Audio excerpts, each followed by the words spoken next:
Welcome to Fathernetics, Fatherhood Unfiltered. I'm Jamil. Welcome to the podcast. Do it. You can never find somebody do it like me. I'ma turn it all the way up, cause it kamikaze. Go ahead and try, baby. You are gonna see that you'll never ever find somebody do it like Well, welcome back to the podcast, guys. I have another amazing guest that is joining us today, another family member. She is one of our dearest aunts, our tia, who is married to my uncle, who will also be on this podcast. So welcome, Sonia. Welcome. Thank you. I am Thanks so for having me. glad that you've been able to attend or not attend, but join the podcast, if you will. Yes. So a lot of the uniqueness that we talk about on this podcast comes from, the heritage or pedigree, for lack of a better term, of how we've become the adults that we are today. The seasoning, if you will, that we've gathered through our life. I think we have many people that we have pulled examples from in order to set up some of the foundation for who we are. And of course, a lot of it is what we've created for ourselves through our experiences and our engagements. And you are a mother. So I would ask, how do we know each other? How does that work? How do we know each other? How do we know each other? We know each other by my marriage to your uncle, to your Yes. tio. Which is recent. Extremely So excited. recent. Yes. And out of the blue, something not foreseen at all. But, and it's going on 2 years And it's been in fantastic. December. It's been wonderful. Let me tell you, I have seen such a change in my uncle, who I've known all of my life. And I keep telling people as the kid, Mm-hmm. which I see myself as, even though I'm 45 years old, Yes. I only know him for as long as I've been alive, right? And there's a whole different side of him that I have no idea about, which is something that I'm gathering through a lot of these podcasts and talking to some family members that are just tio or dad, and before that they were somebody Right. that we, Before. that I have no idea about, right? So I'm seeing in him all these new changes. I have an opportunity to see before you guys were married and then after you guys have been married, and it's like this. He's awake. He said, Like he is. I mean, he's like fit and, he's like doing all these things. And I'm like, yes, that's. And so I say all to say, I mean, you've been a tremendous impact on him. And we're so excited to have you be part of the family. And we know what the secret sauce is. We'll just say that. But tell me about you as a mother. You grew up in Panama as well, so you have some influences coming from that perspective too. From that background, I grew up in Pedro Miguel, Mm-hmm. next community from Paraíso, and I was fortunate. I'm the third of 6 children. 6. 6, yes. I'm the Wow. third boy, girl, myself, then 3 brothers under me. Okay. So I grew up. Are they here in the U.S. as well? Well, the unfortunate thing is that my eldest brother Mm-hmm. and my youngest brother developed a generic disease Mhm. that killed them. Mm. They died. My eldest brother at about 26, Oh, okay. and my youngest at 17. Oh. And at that time, their illnesses came to surface, and this has been a big part of my life. They've passed now 49 years Mm-hmm. ago. Next year will be their 50th anniversary. But a big part of that is that my eldest brother and my youngest brother, this disease, adrenoleukodystrophy, ALD, similar to Lou Gehrig's disease, Okay. which at the time back home growing up, no one Knew anything about? knew anything yeah. about, envisioned it, knew what was happening to my brothers, because my eldest brother was brilliant and was in college at the time when the disease, when he became ill. Mm-hmm. And so that was the adult onset of this illness.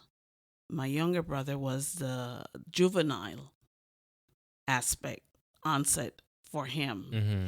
because a lot of their symptoms were different. They were similar in some ways.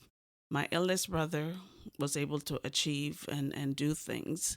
My youngest brother was always someone we thought required special needs in school and whatnot. He was slower. He was more outgoing, but he was a loner. So how do you think that, if I may ask, how do you think that has influenced the way that you engage with your, or do you think it has engaged how you raised your kids? It shifted who I would have been. I Mm-hmm. think, to a big degree. I knew I did not want to be in taking care of them. I knew I did not want to be in healthcare, Mm-hmm. because I think being emotionally attached to them and to see them regress was so difficult. To go from healthy to, to bedridden, Mm-hmm. and in the fetal position, that required a lot. Mm-hmm.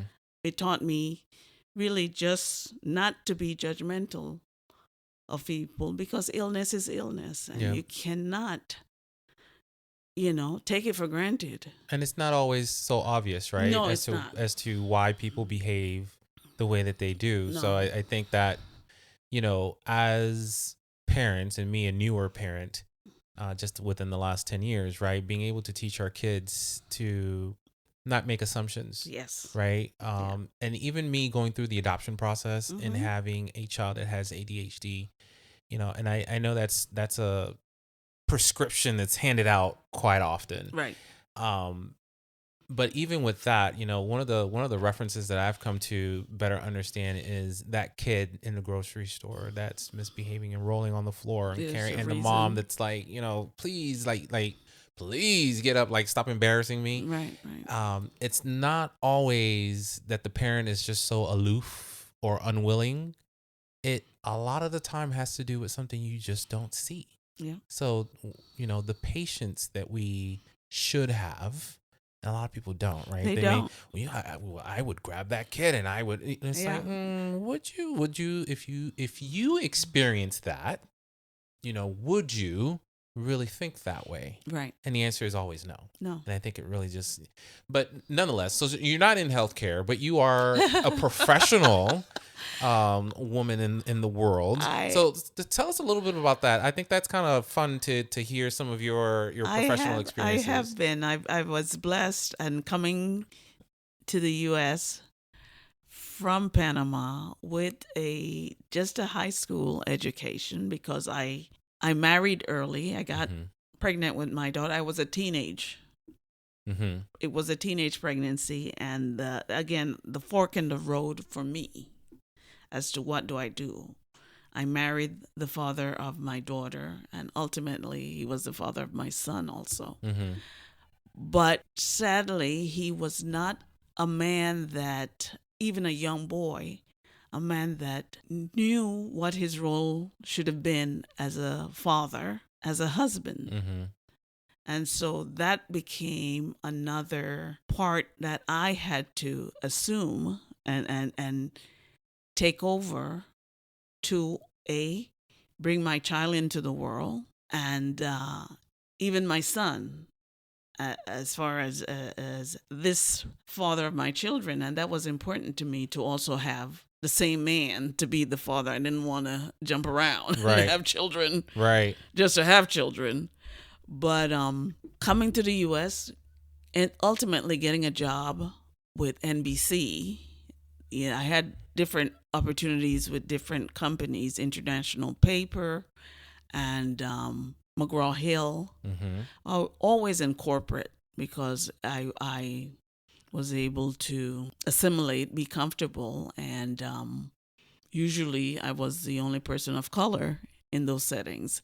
The advantage of having my Spanish bilingual language helped me a lot to open some doors, and because I couldn't be labeled.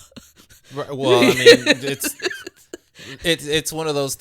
I'm assuming, right? So I have a couple. You said a lot, Yes. which I think is poignant here. But one of the questions I wanted to ask you is, knowing that you have visibility to how your father engaged with you, and I don't know whether you feel good about that or not, right? Yes, I do.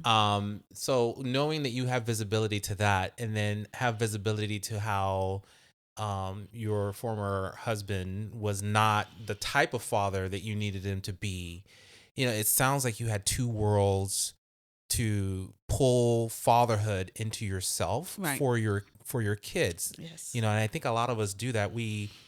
Like with my dad, I see a lot of the awesome qualities, and I'm like, yeah, I want that. I want my kid to have that. And then I see other parents that are out there that are like, that one thing that my dad does, I don't want that in my life, and they can intentionally cut that out. And I would say that there are individuals out there that can't do either, right? They've even fallen into it and they can't get out of it. Right. So I guess my question would be, what are some of the qualities that you have seen in your dad that you're like, this is who I am today, and I don't know how I got it, but I got it. My dad was love. My dad loved my mom, and they birthed 6 children. He was a provider to the best that he could with his Canal Zone, Pan Canal job in Panama. And he provided for us, for the 6 children. And ultimately, even in his passing, he had made sure that there was life insurance for my mom, for my 2 brothers, because he passed the January of 76. My eldest brother died 2 weeks after, February. Oh, 76, and my youngest, May of 76, my youngest brother. So I all had in the same triple year. Within months. Okay. And so they were sick, the years before that. And the last year, 75, is when I returned home and took care of them. But the love that he had for us, the girls, my sister and I, were his princesses. We never were beaten by either parent, The boys, maybe, yes, but the girls were not. And also, he was the example to me of the type of man, a quiet strength. So what were, if you had to name one, and if you want to name more than one, what was that quality that kind of personified the love that you're referring to when you talk about your dad? He was just unconditionally loving us, in support of us. Kind of always present, Always when engaged. he could, and also very proud of us. Okay. And of our school achievements. He was always front and center, and represented to the best that he knew how. Did you play any sports? I did not. I swam a little. I swam, but I was never on a team. So swimming would have been it. I always say sports just because it's a good example of how parents tend to show up. But Yes. it's obviously it's not limited to that. It's much more than a sports activity. It could be, a concert or some sort of a, but or writing or anything, right? It's just harder to quantify, if you will, showing up. Right. Apart from the physical act of showing up to a game or something of that. But showing up is just, hey, I'm here to listen. I'm here to hear what you have to say without necessarily having a lesson to teach. Right. So I love those type of stories, because now we're seeing a lot of stay-at-home dads who now have to tap into perhaps more of the emotional intelligence side than society has allowed for men to do in the past. So now there's an opportunity to teach, your daughter or your son that this is the way that you love. And it sounds like that is what your dad was able to do for you, even, in a time where that wasn't necessarily seen. Right.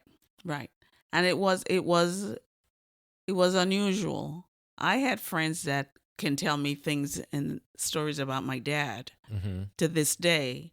because he always welcomed our friends. Mm-hmm. We're always the house that people would come to, and they knew my dad and knew my mom and stuff like that. But he made our friends and our growing up very as comfortable as he could. Mm-hmm.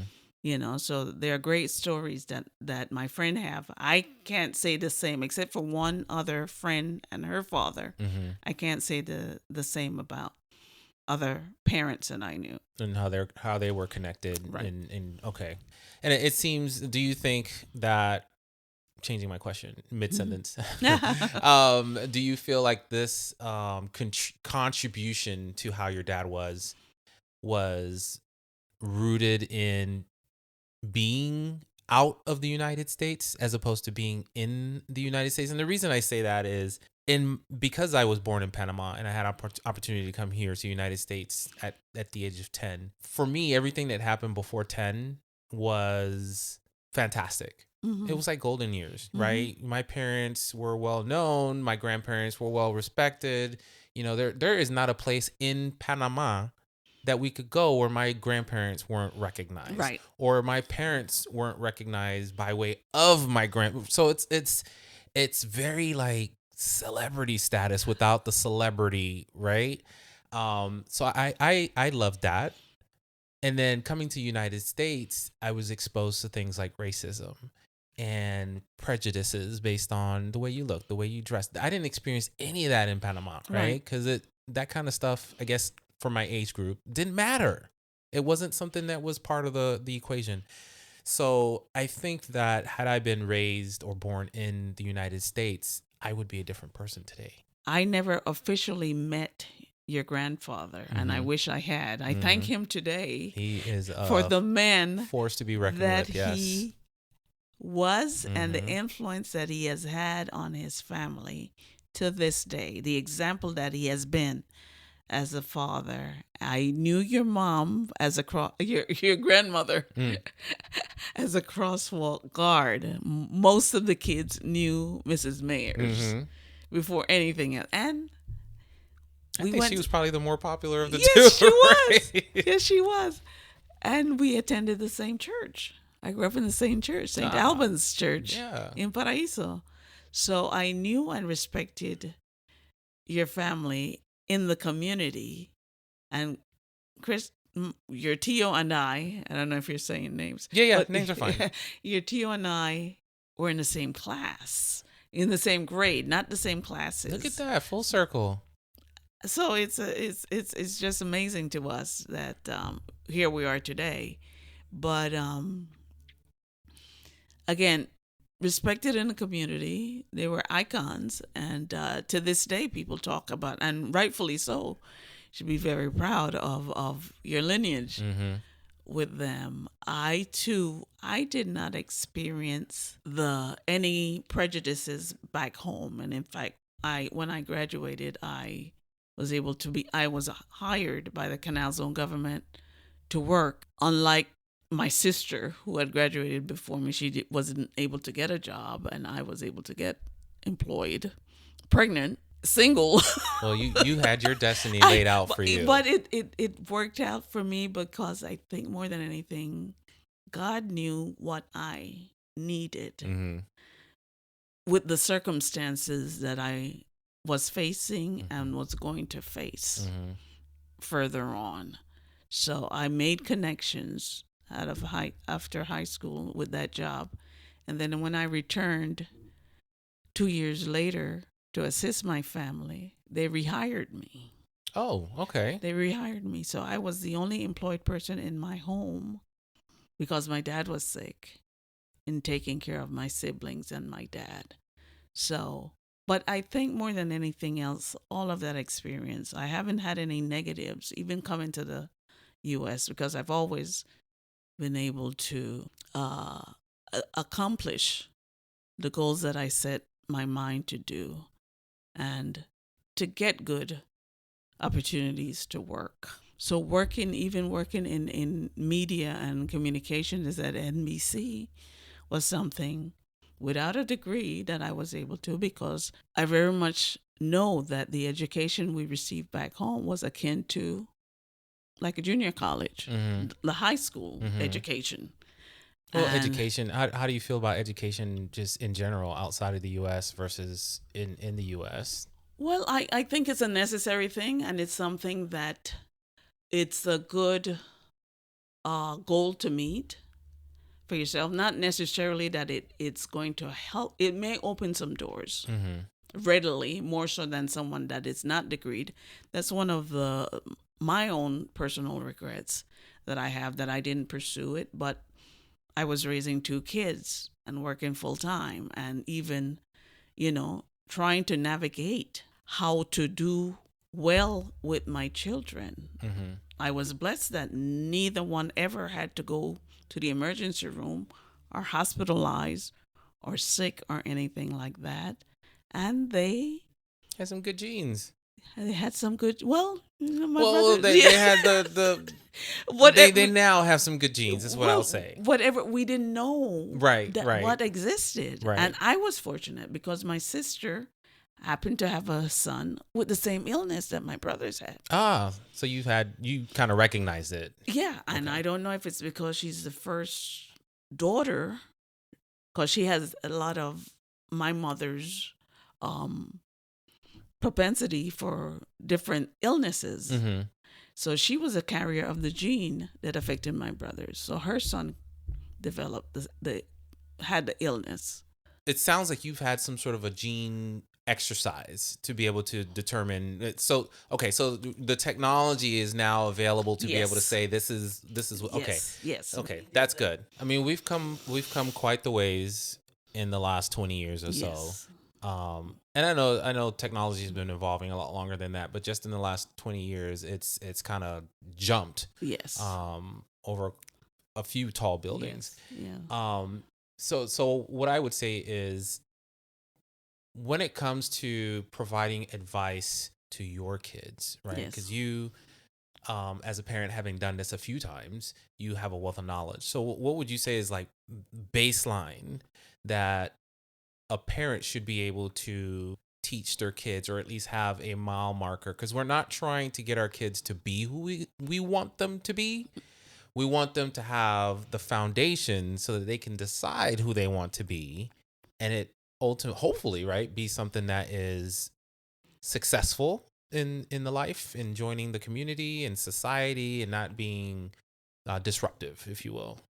Well, I've been blessed to have two children, two sexes, a female and male, 5 years apart. And as I said, never ill, never had to take them to I don't know, an emergency room, what that is, experience. And both were able to, they were all more focused on their schoolwork. Mm-hmm. And that's something I steered them to, geared them towards, because I knew that was key to being successful. Both were able to get scholarships to boarding schools, which I sent my daughter at 14 to a school maybe an hour and a half away from where we lived in New York.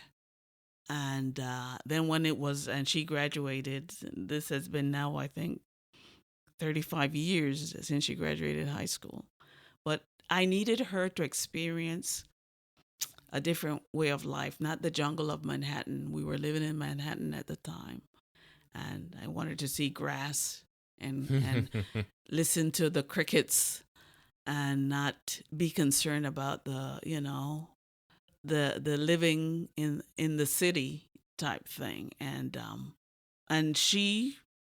her brother followed in her footsteps because he saw the advantage of where she was going, the school that she went, the campus that she went to, so that when both were ready to go to college, it wasn't a wild and crazy experience to get away from home.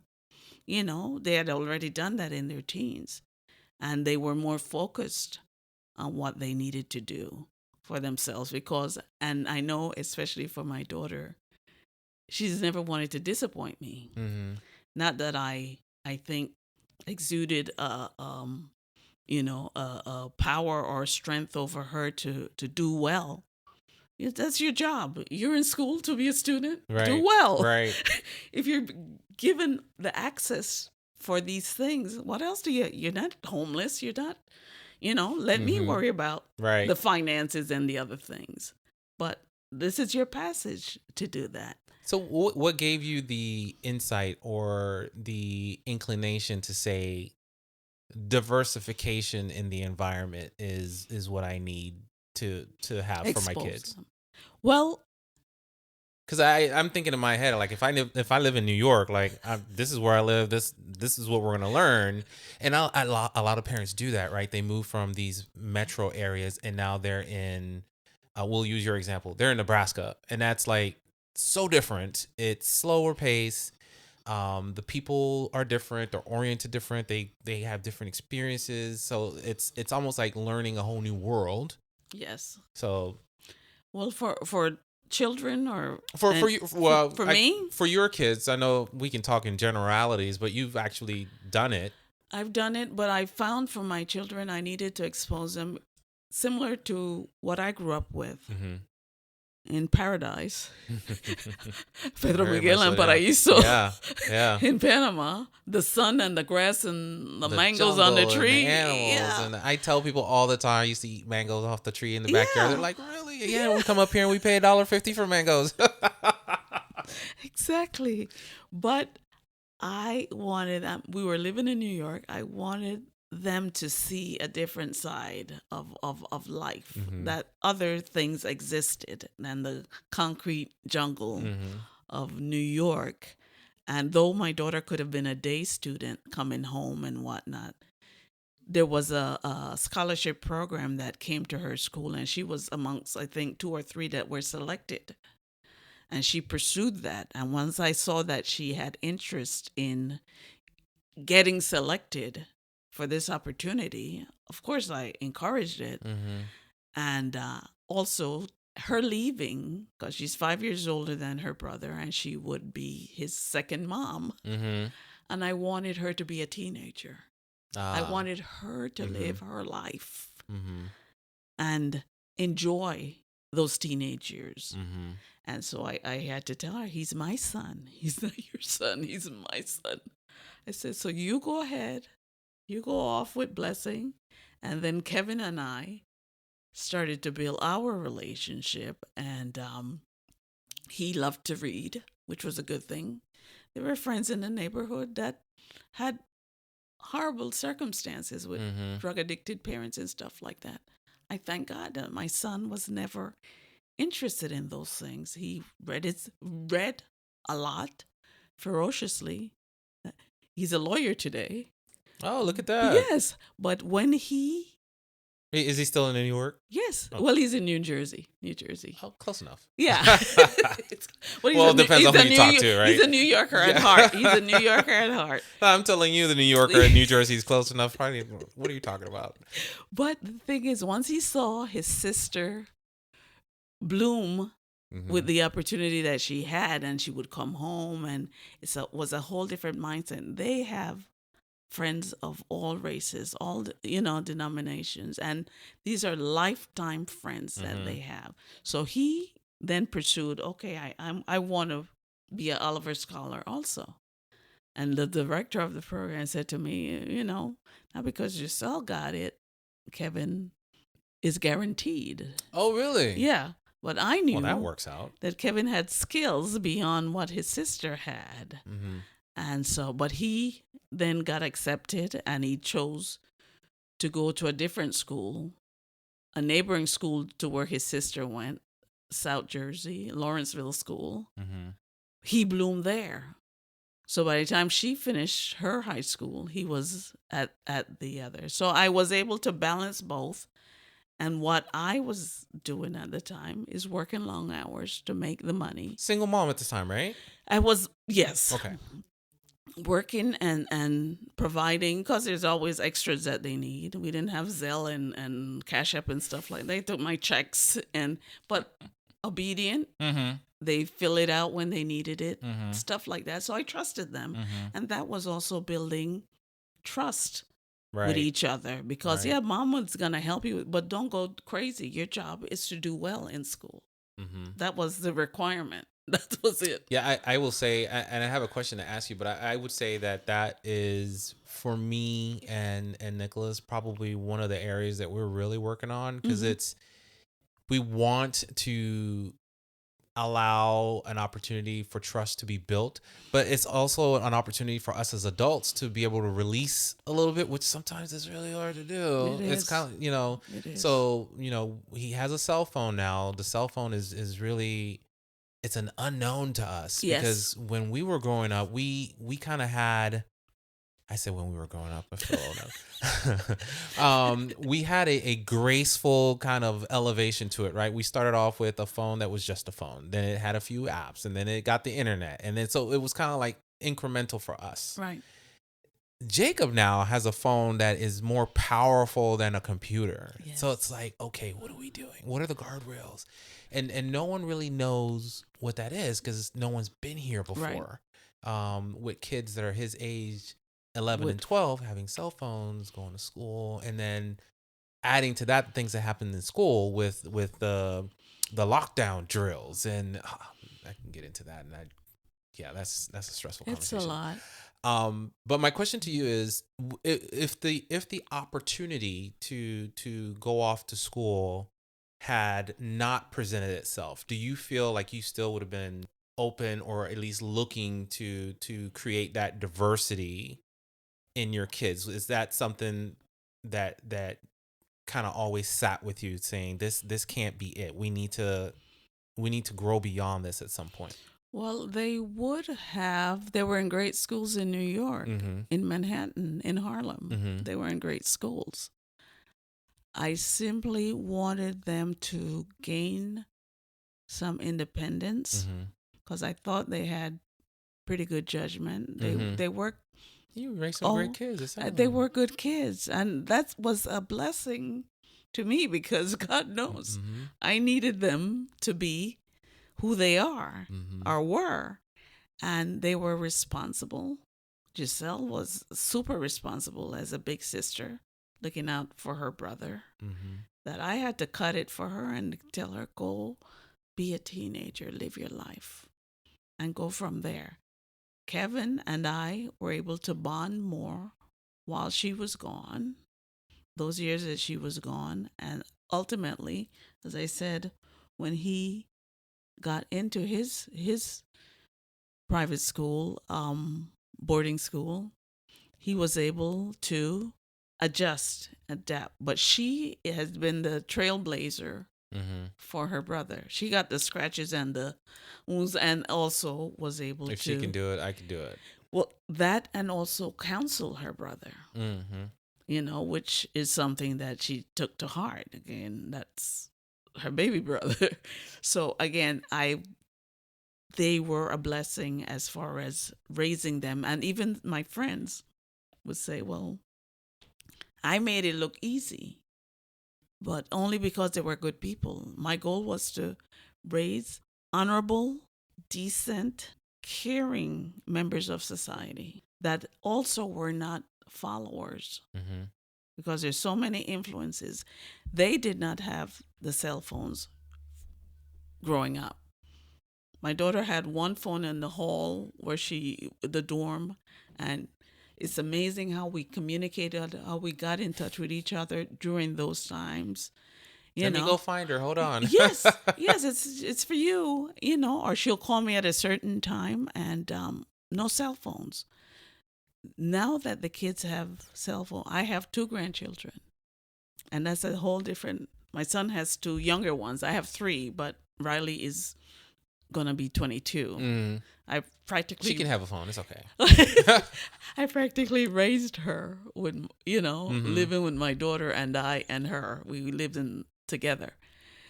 So I've had more influence on Riley. The other 2, my son and his wife, are raising great examples. They're both attorneys. Since COVID, they've had the time to be at home, to be with them for sports, for different things that they have, knowing their friends. And so that's been a good thing. I keep emphasizing to my son, because, there's still mothering that goes on. if he's, you know, he wants to change jobs, he wants to do this, he wants to do that. I said, hey, you have a job in this market right now. You have a job. I said, and you have healthy children. Mm-hmm. That's the key. You have healthy children. Whatever it is that you think that you need to have, Mm-hmm. those are the primary two good things that you have, and they're blessings. You know, you don't want to have a child that, you know, you need to be like my mom. I saw my parents with my brothers. You don't want you. So I try to share that with them. Of course, everybody's living in their own time and Yeah. space, Yeah. and they really cannot fathom, you know, what I'm saying as far as just health. Health is good. Health is a good thing. Mm-hmm. It's precious. Yes. It's precious, and And we're all shaped by our experiences, right? yes. Yeah, we take Yeah. things for granted Yeah. sometimes, and then others really, Simple hey, this thing. is where it's at. So Simple thing. pay attention to it. Yes. Yeah, I agree. I guess one of my last questions here is obviously here on this podcast we talk about fatherhood being something that is exuded by a human being, not necessarily tied to a male figure. Prime example, single mothers like yourself have to do both roles. Yes. And I don't know that it's like, okay, today I'm gonna be the father, and today it's. I don't think it's that segregated, but we have a lot of single moms in today's world that for one reason or another may feel like they need to have that component. My son needs to be around someone, a father figure, because and there's some valid points to be made there. But I guess my question is, you've done it. You've done both sides successfully because you've raised some amazing adults now.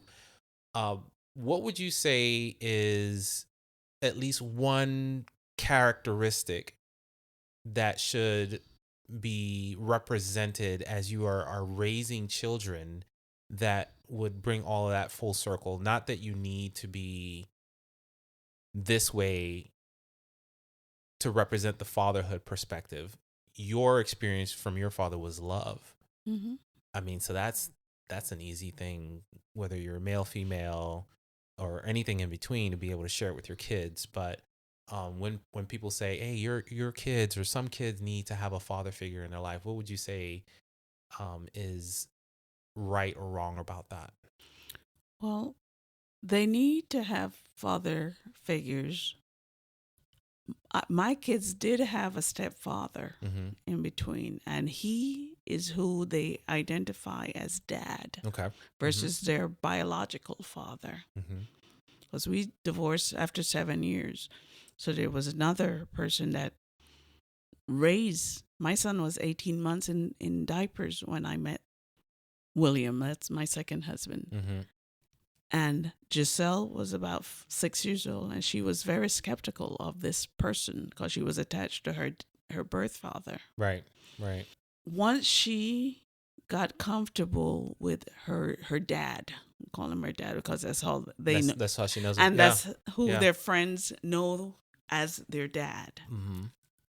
And Kevin thought he was his birth father for the longest time. He didn't understand that there was somebody else.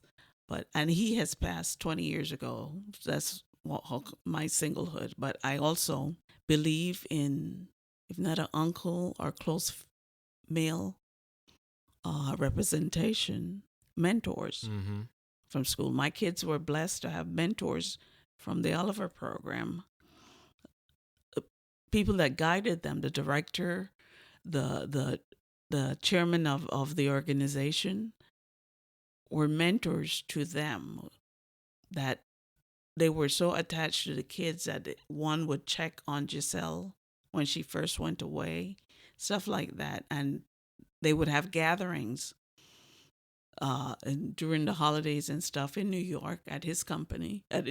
He worked at the Equitable. He was an executive there. And he would bring all the kids from the scholarship program and have events there for them to mingle with each other. So more of a community is what Yes. was built around. It was. No? Well, it's good perspective, right? I think a lot of people don't know. I mean, you can always explain things clinically. Yes. Right? But there's that je ne sais quoi that goes with, I've experienced Yes. it, therefore I can share my perspective. Yeah, I Yeah. think you make a very valid point. Yeah. Yeah. So that blew me away a few years ago. I'm like, oh, I didn't do that. It's like all the things that I've done, but this is something that you say I didn't do. But here's the thing, in closing, what I would say is when you have a successful track record, Yes. the one or two things that you may have missed, it's okay because they can pick that up knowing that they have the other foundations. Yes. Now, where people fall down sometimes is, well, I've done one or two things right, but what about the 50 things that you missed? Now it's completely the opposite, right? Yes. So kudos to your success with your kids and being intentional and Yes. being present. I think Yes. is key, even with their ability to go to different places and learn and educate and stuff. That's all because of the foundation that you've been able to say, you can do that at this age. Yep. I mean, we have adults that can't do that. I know. That's a whole different podcast, by Yeah. the way. But to release them, encourage them, and for their growth, because I was an independent child. Mm-hmm. With the 6 of us, I took care of my 3 younger brothers mostly, and preparing their lunches and meals and stuff like that. I had that responsibility, and that's also a good thing. My kids, being male and female, and no other siblings, they don't really know what it is to, other than Giselle. Mm-hmm. And she's covered her little brother, but it hasn't happened the other way. Mm-hmm. It's like he's been the king. Right. Well, And plus and doesn't minuses, right? Because Yes. now she gets to be an exceptional Yes. mother now because Yes. she's had a wealth of experience from different perspectives. Yes. And Yes. and now he gets to pass a lot of that. I had what I'm guessing would say 2 moms. So Yes. he's got best of 2 worlds. Yes. And still has you guys in his life. So Yes. it's like he still has that generational Yes. support, that Yeah. community Yeah. that I think we all need when we're growing up and trying to do it ourselves is not always successful. No. We need people in our lives. Yes. But I want to say thank you, Tia Sonia, for being on this podcast and for being part of my uncle's life, being part of our lives, for the wisdom. I think I've learned more about you today Yes. than I have since I've met you. So I appreciate this. Has been fantastic. This has been wonderful. I thank you. I thank you for your time. I thank you for pulling some things out of me, because people think that they know you Mm-hmm. or they see you, they make an assessment, Mm-hmm. and they have no clue as to, unless you sit down and have a conversation. You need to be invested. Yes. Yes. But I am glad to be here right now, a part of the Mayers family, my daughter and granddaughter equally, to be a part of it, because again, it's something that I had prayed for Mm-hmm. a very long time ago. And for it to come this way, Mm-hmm. Trusting God that He had a plan for me, for us. Yeah. But again, we're blessed to be in each other's life right now at this moment. So we're looking forward to the future. Absolutely. So am I. Yes. So am I. All right. Well, I Yes. appreciate you joining us, and we'll talk again soon. Thank you. Thank you. Do it. You can never find somebody do it like me. I'ma turn it all the way up, cause it kamikaze. Go ahead and try, baby, you are gonna see that you'll never ever find somebody.